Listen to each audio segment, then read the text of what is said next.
on CTV3 News. A double homicide in Unitedville, Coyote District. The victims, a 23-year-old Jerrington Ingram and 20-year-old Miguel Vanegas, are gunned down while at the river. In the Old Capital, cops are investigating a stabbing incident that claimed the life of Marlon Usher. Was it an act of jealousy? Here in the North, 2 men from Corozal are charged for the robbery of Western Gas Station. One of them is additionally charged with firearm offenses. And El Mench's death sparks historic blow to CJNG as Mexico targets cartel leadership. Belize issues travel advisory amid violent retaliation. These are some of the stories we have for you tonight in our newscast for Monday, February 23rd, 2026.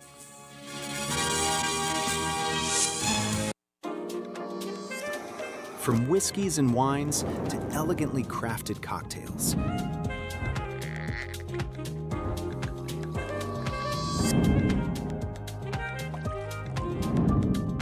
Paired with charcuterie boards and perfectly seasoned steak bites, and much more.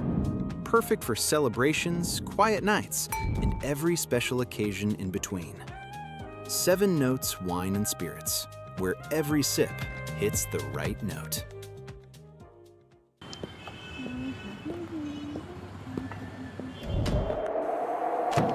ExpressNet now has up to 400 megabytes of high-speed internet. Choose the speed that fits you. From faster browsing to faster gaming.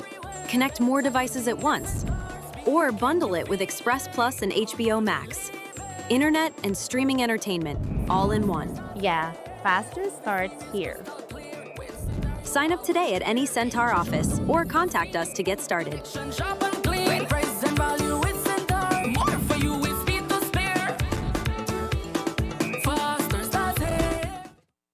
They got so much things to say right now. They got so much things to say. The way some people are talking you'd never know, but the most blatant nepotism and fleecing of BTL took place under UDP when Dean Barrow was Prime Minister. Barrow placed his son Anwar on BTL's board in 2009 as soon as he nationalized the company, which would eventually cost Belizeans almost $650 million for shares barely worth $200 million.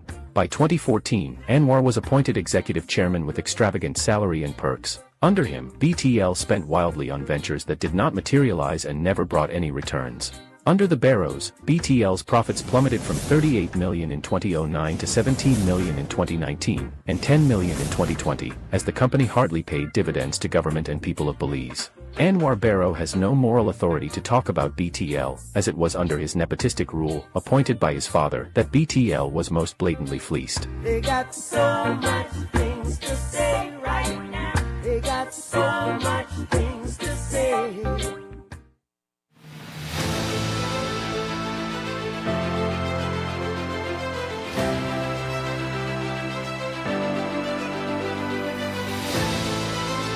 We recently formed MOUs with the American Hotel and Lodging Education Institute, which is the education arm of the American Hotel and Lodging Association, and also with the American Culinary Federation to do culinary training. We're here to celebrate our accomplishments. And this is not about replacing Belizean cuisine. This is about, we want the Belizean cuisine, we want the Belizean richness and diversity, right? So this is about your skills. You all know what you all learned, so it's about transferring that skill. We want to inspire this career because, you know, it's amazing. You love what you do, right? And it really is something that I think we can inspire other young Belizeans to undertake. And it's now part of your responsibility as those who have received this training and see a pathway for greater things. Just to put it into perspective, there's only about 6,000 certified executive chefs in North America. There is only 69 certified master chefs in the world. There is less than 10 certified executive pastry chefs in this entire world. And now in Belize, we have 3 sitting in this room.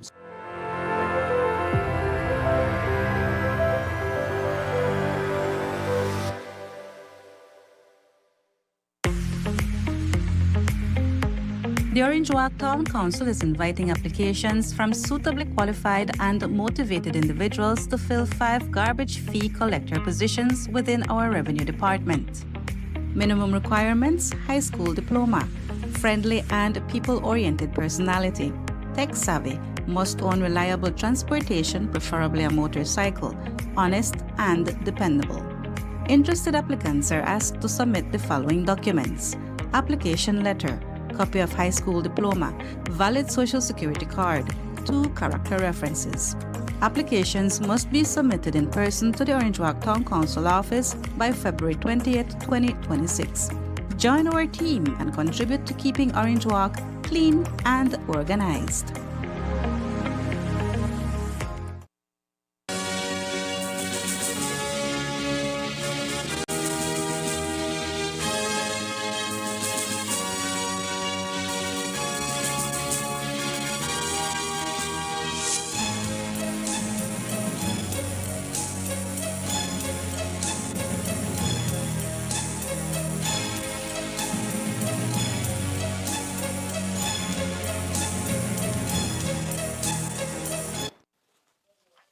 Good evening. With your news also simulcast on Fiesta FM 106.7. I am Joanna Rodriguez. Police are currently investigating a tragic double homicide that has left the community in shock. The victims are identified as 23-year-old Jerrington Ingram of Unitedville in the Cayo district and 20-year-old Miguel Vanegas of Belmopan. The incident occurred on Saturday evening when authorities responded to reports of gunfire near a river in Unitedville village. Upon arrival, officers discovered both individuals suffering from fatal gunshot wounds. The circumstances surrounding the shooting are under active investigation as authorities seek to determine what led to this violent act.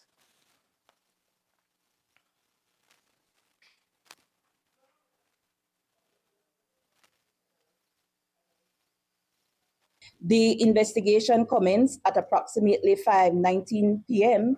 when San Ignacio police were informed of the discovery of the unresponsive bodies of a male and a female on Lower Dover Road in Unitedville Village. Police responded to that location and they were able to confirm that which was reported. At this time, no motive or suspects have been identified in this ongoing investigation. Preliminary investigation suggests that the victims may have returned from swimming at a nearby creek when they were accosted. The area has been canvassed with a view to identifying potential witnesses and also to obtaining video footage which we hope would be of assistance to the investigation. This is one of those cases where we are hoping that persons who were in the area will come forward. This time, no motive or suspects have been identified in this ongoing investigation. Preliminary investigation suggests that the victims may have returned from swimming at a nearby creek when they were accosted. The area has been canvassed with a view to identifying potential witnesses and also to obtaining video footage which we hope would be of assistance to the investigation. This is one of those cases where we are hoping that persons who were in the area will come forward and share what it is that they may have seen, and that may help us to advance the investigation. So then you will know both were targets and or just one and the other one happened to be at the wrong place at the wrong time? Yes, we don't have that information thus far. In the wake of the tragedy, a family member of Vanegas took to social media to express her grief and confusion. She questioned the motive behind such a brutal killing, stating, "I couldn't sleep. What could she have done that was so terrible that she deserved a death like that?" Apart from the double murder in the West, cops in Belize City are investigating a fatal stabbing that claimed the life of 43-year-old Marlon Tiny Usher on Sunday night around 9:15. The incident occurred on Doris Brooks Crescent Street, where police say Usher was approached by an acquaintance who then carried out the attack. According to police reports, the suspect, whose identity has not been disclosed, approached Usher and stabbed him multiple times. Witnesses indicate that the attack was sparked by an earlier argument, which reportedly originated from the suspect accusing Usher of speaking to his girlfriend 2 nights prior.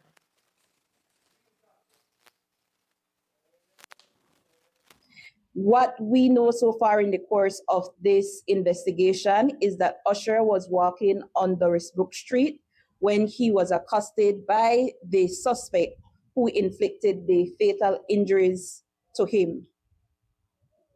Any motive? No clear motive has been established so far. Is it believed that the deceased may have known the person who attacked him? That is the indication. Is there any report that there was a previous altercation before this fatal incident? Not to my knowledge. Is the deceased known to police? I believe he is known to police. Emergency services responded swiftly to the scene, but unfortunately, Usher succumbed to his injuries before he could be transported to the hospital.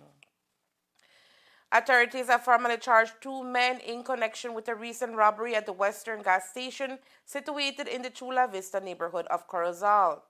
According to police reports, both men face charges related to the theft at the gas station. Further details reveal that one of the suspects also faces additional charges concerning firearm offenses.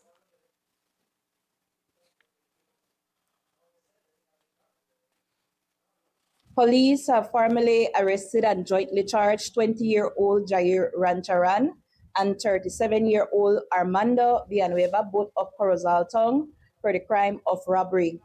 The arrest of Rancharan and Villanueva follows police's investigation into the robbery of Western gas station located in the Chula Vista area of Corozal Town. The investigation commenced at approximately 2:27 p.m. when it was reported that 2 male persons, one of whom was armed with a firearm, went to that establishment and, with the use of threat, demanded that the attendant handed over the proceeds of the day's sale. Being in fear, the attendant complied and the male persons made good their escape.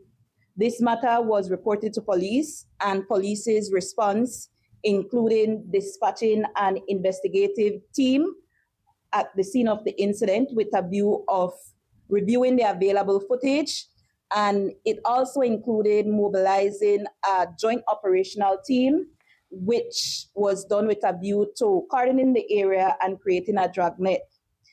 Based on the investigation and the use of drone, the police officers were able, some 1 hour after the incident, to apprehend these 2 male persons, Villanueva and Rancharan. And in Mr. Rancharan's possession, police found a .38 revolver, which also contained 6 live rounds of .38 caliber ammunition, whilst Mr. Villanueva was found in possession of items believed to be the proceeds of the robbery. It must be noted also that the firearm that was recovered is believed to be that which was stolen from a security guard in a robbery which occurred in December of 2025. We have since submitted the firearm to the National Forensic and Science Services Laboratory to be able to confirm that.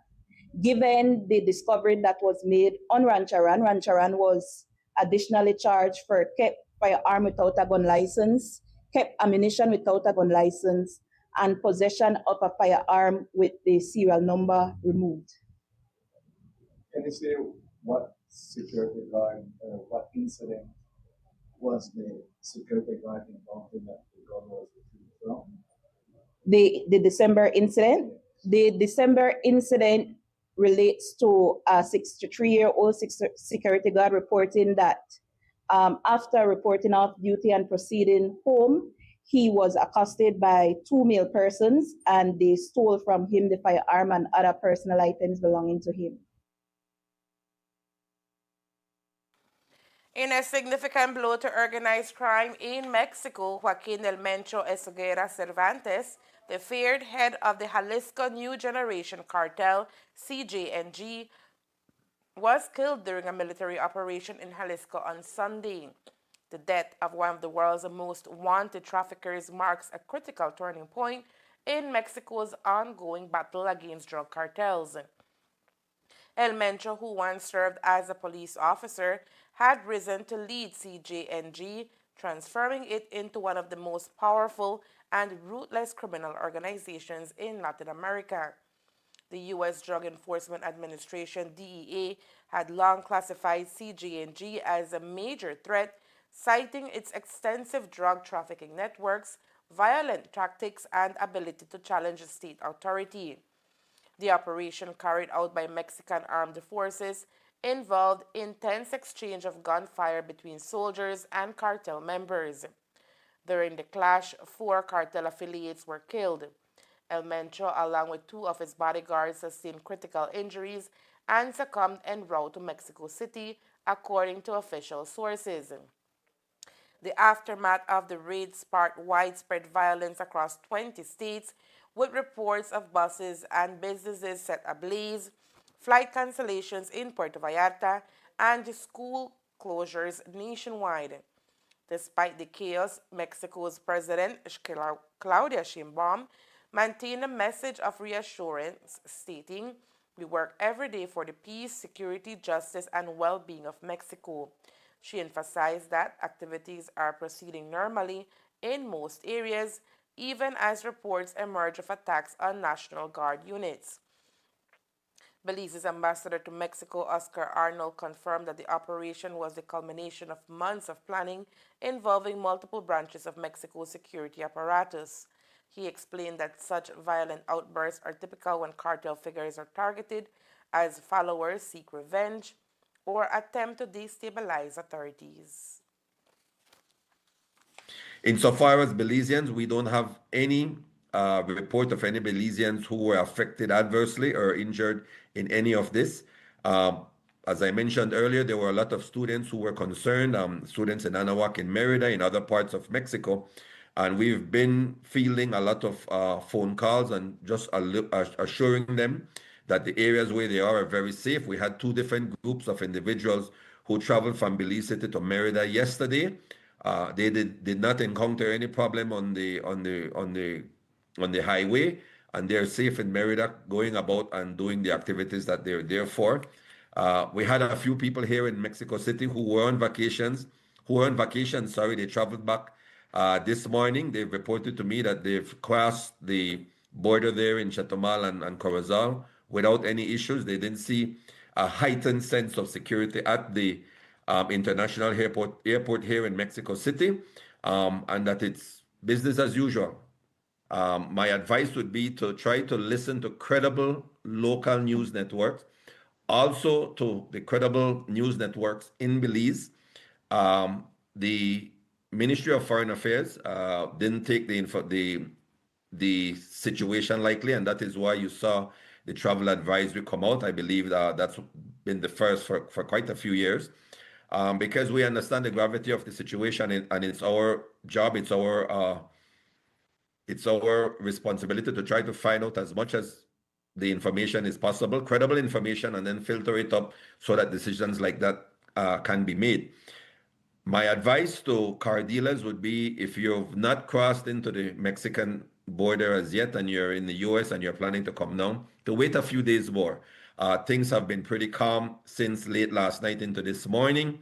The response by the Mexican authorities and their military has been commendable. They're looking at it at a very serious situation. They're deploying the amount of military assets that is needed to make sure that they can control situations. So that is very commendable. But I would suggest, or I would advise to the car dealers to wait a few days before you start to make that trek back home. Traveling to Chetumal is safe. I've gotten reports from Tulum and Cancun this morning. The tourist areas have additional security, and people are going about enjoying their vacations as per normal. Arnold cautioned Belizeans in Mexico to remain vigilant but calm, especially students and travelers.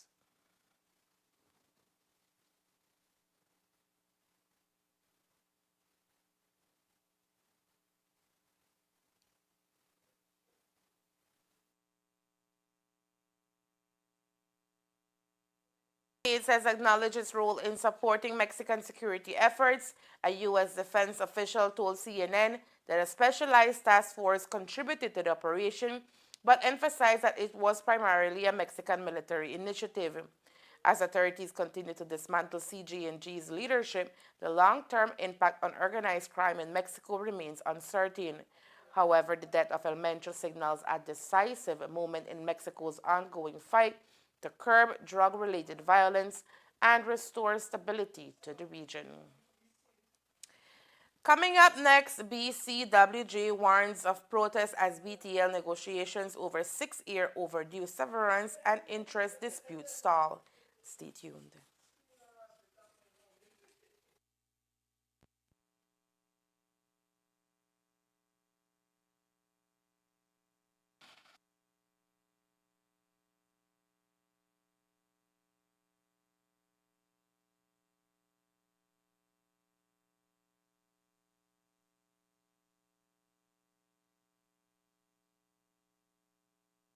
The Civil Registry Department and Vital Statistics Unit provides comprehensive information services to assist citizens in obtaining official documentation related to key life events. You can apply for birth, death, marriage, adoption, or deed poll certificates for records that have already been registered. You can also request tailored information extracts or certified copies of documents about specific life events. All Vital Statistics information services are available through the new Civil Registry and Vital Statistics System, CRVS. You can complete all services online from the comfort of your own home, or if you prefer face-to-face interaction or need additional support, you can visit their nearest office to complete any service. The new CRVS, digitally connecting citizens to all vital statistics services. Visit crvs.gov.bz today to access our services.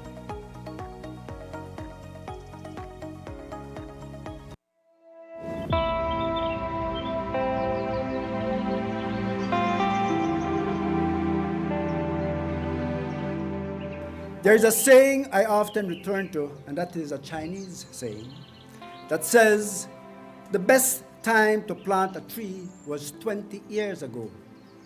The second best time is now. Today, Belize chooses now because Belize has always lived under the shade of the tree. Remember Sobumbra floreo. Our forests, mangroves, rivers, and farms are not just features of our landscape, they are part of who we are as a people. They protect us from storms, feed our families, support livelihoods, and anchor our resilience in a changing climate. But we also know this truth. What we do not protect, we will eventually lose. Greening Belize, 1,000,000 trees for climate and sustainable development. Our forest cover is declining, especially after the fire season. What will be achieved? Restore and reforested lands, significant increase in hectares restored by 2035. Enhance carbon sequestration. We'll have improved data, mapping, and reporting systems with this. Institutional readiness, feasibility study and design for a national forestry incentive program. Community mobilization, which will build capacity and increase participation nationally, and improve governance. For all environmentally conscious individuals and groups, CBOs, NGOs, community organizations, universities, come in to do their part to plant trees to assist in the restoration initiative for the country of Belize.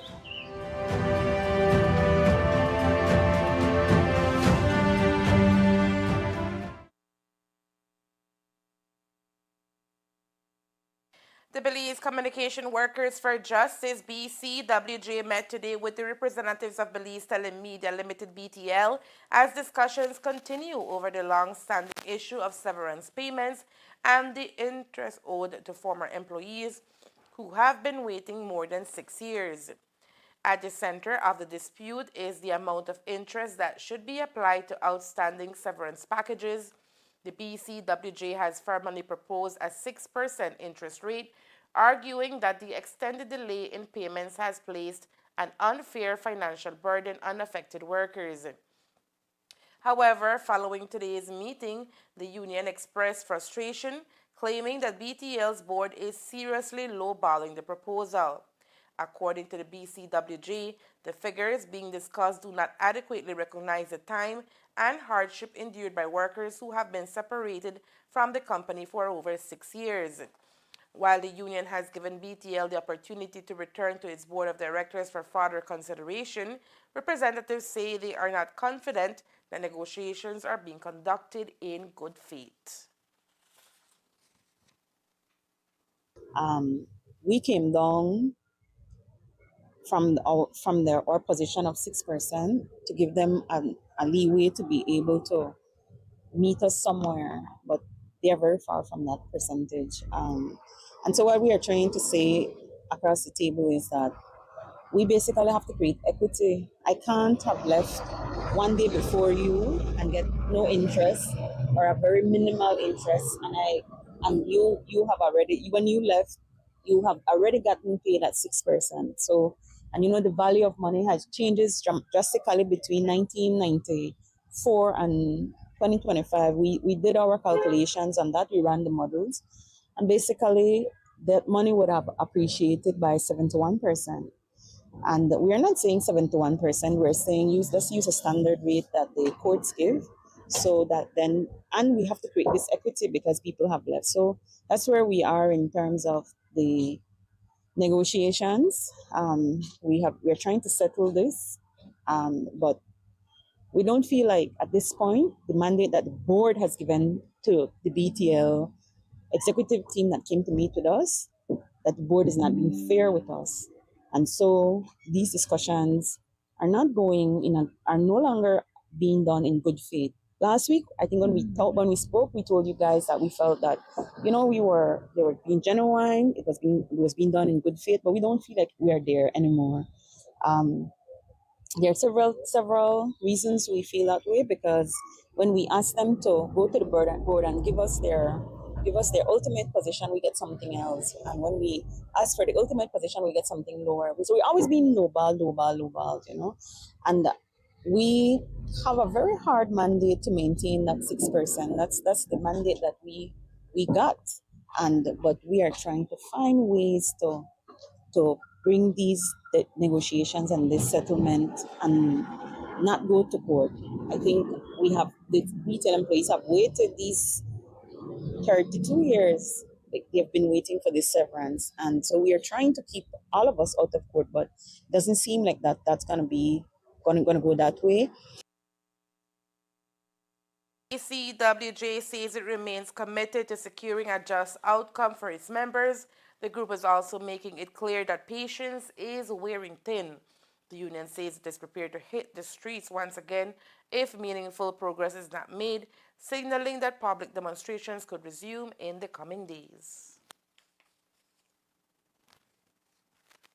And where we're trying to make sure that we don't have to take the streets again, but that is the direction we will have to take. We will have to continue protesting because we're not making much leeway. We have offered to them to request a meeting with the board of directors, and we don't want a subcommittee. We don't want a piece of the board. We want full board, because the full board must listen to us, must understand what we are proposing, because I think they don't have the context of what we are proposing and the position that they take. Because every time we sit in there, we keep on hearing that they believe that we have a statute of limitation when the CCJ has ruled unpaid people that are beyond 6 years. And this keeps being something that is brought up. These 10 people at this board believe that they are over all of us. I'm starting to wonder if they serve at the Prime Minister's behest or if it's the other way, because it seems like it's the other way.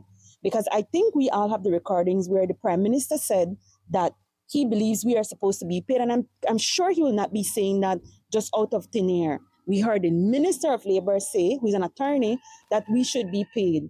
Now we are hearing this we have to be getting lowballed in all of this. No, I think that this board is acting as if though nobody, they are accountable to nobody. They are accountable to us.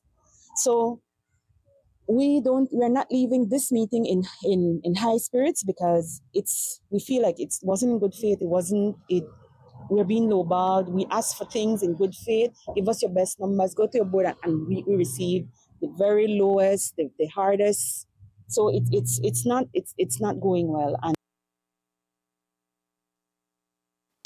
more than 500 local and international stakeholders are participating in Belize's third annual anti-money laundering and combating the financing of terrorism conference hosted by the National Anti-Money Laundering Committee, NAMLC. The three-day hybrid conference, taking place from February 23rd to the 25th at the Belize Civic Center, brings together over 300 in-person attendees and 200 virtual participants. Among them are compliance officers, regulatory authorities, law enforcement personnel, and key representatives from both the public and private sectors. The annual conference provides a platform for Belizean and international experts to examine emerging trends, challenges, and best practices in anti-money laundering, countering the financing of terrorism, and countering proliferation financing. Director of the Financial Intelligence Unit, Marilyn Gardner-Usher, says the conference reflects Belize's ongoing commitment to safeguarding the integrity of its financial system. Today, we open the first day of our 3-day conference that will be addressing anti-money laundering, countering of financing of terrorism and proliferation. That is the theme. The theme of the conference is public-private collaboration, strengthening anti-money laundering, terrorism, and proliferation financing through partnership and innovation.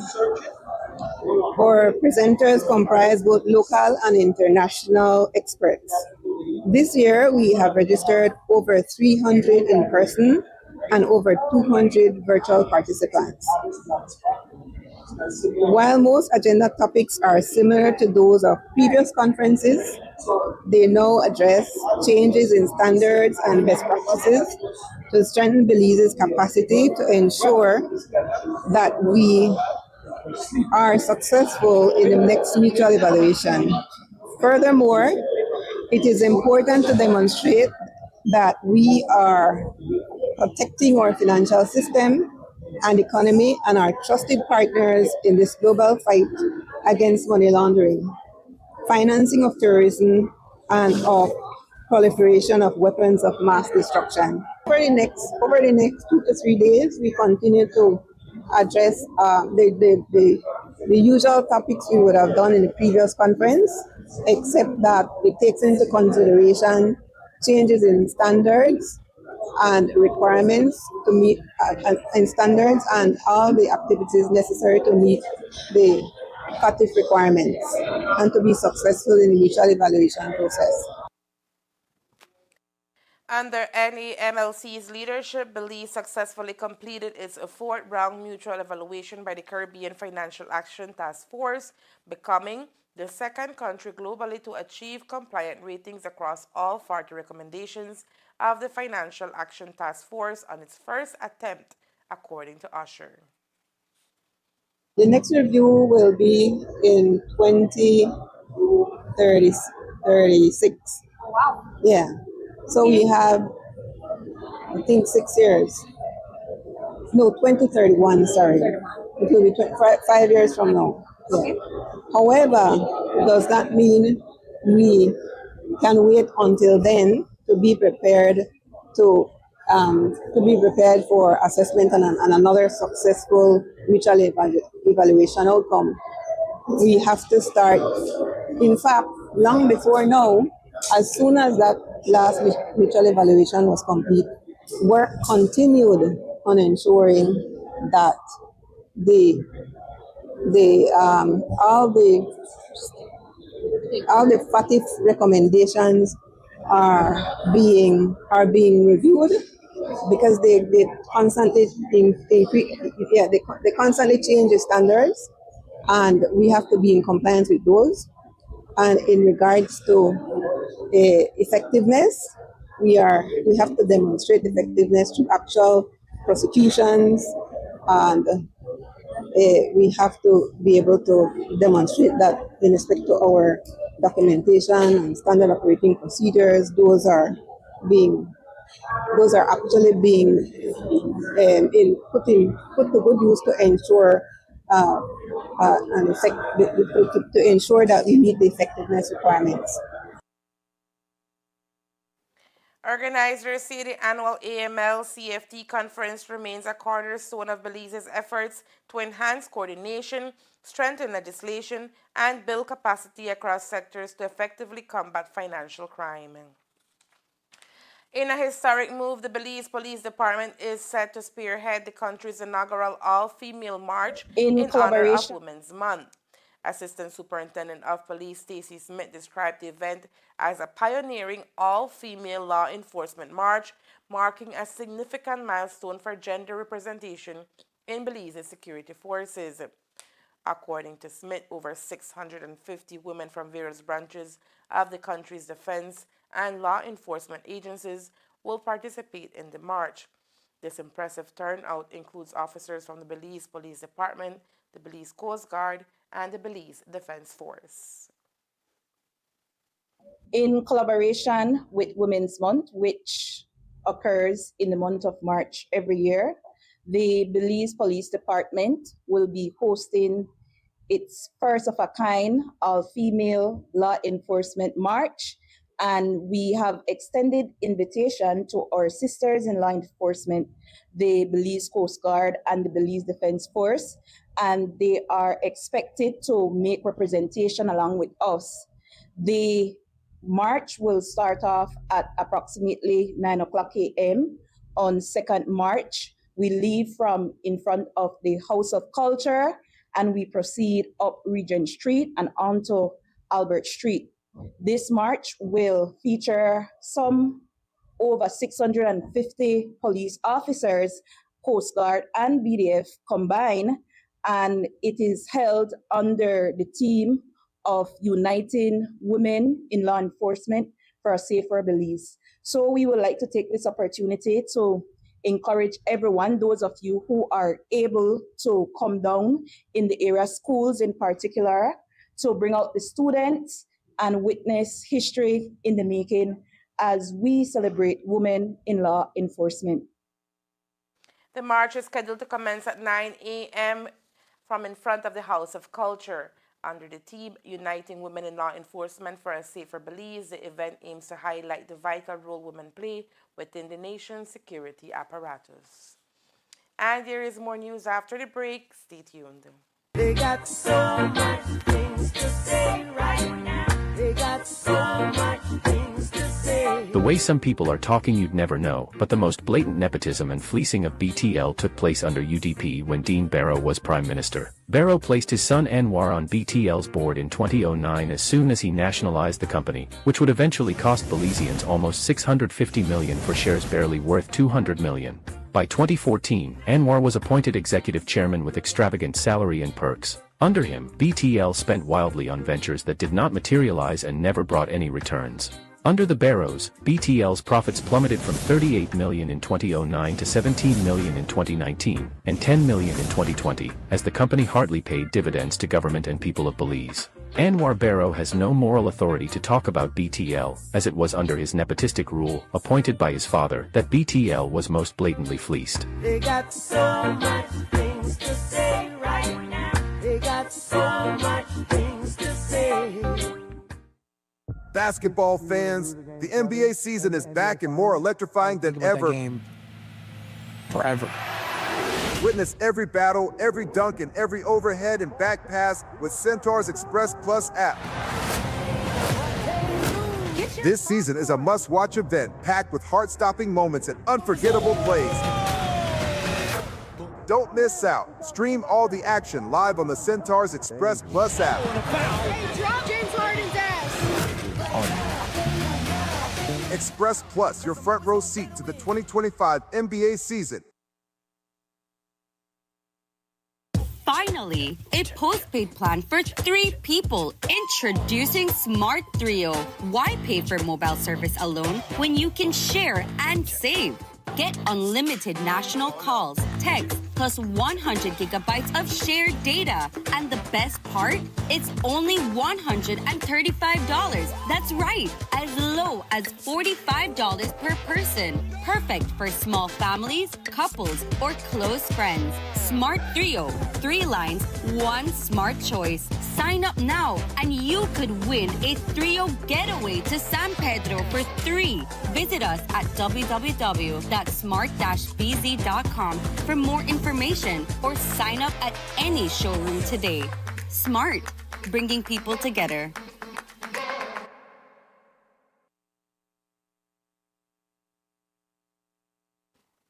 On February 28, 2026, as part of the ongoing National Cybersecurity Assessment Consultation initiated by the World Bank in November 2025, the Ministry of E-Governance convened a follow-up meeting with key stakeholders in Belize City. Representatives from government ministries, regulators, civil society, and academia met with the World Bank Cybersecurity Delegation, led by Dr. Giacomo Asenza, to review the draft findings from the initial national assessment.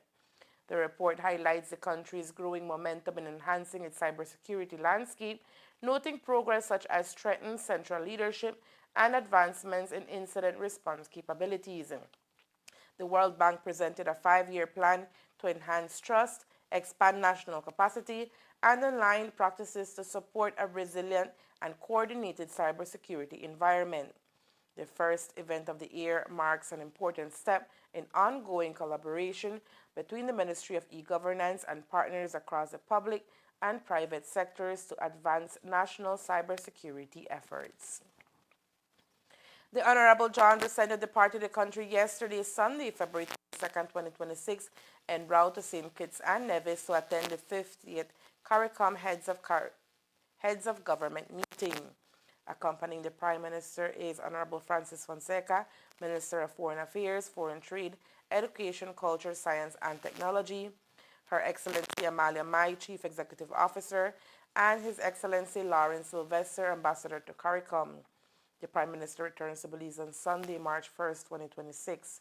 During the Prime Minister's absence, Honorable Cordell Hyde, Deputy Prime Minister and Minister of Natural Resources, Petroleum and Mining, will hold over as the Prime Minister. And that's the news. We invite you to join us for another newscast on Tuesday, February 24th, here on CTV3 News and Fiesta FM 106.7.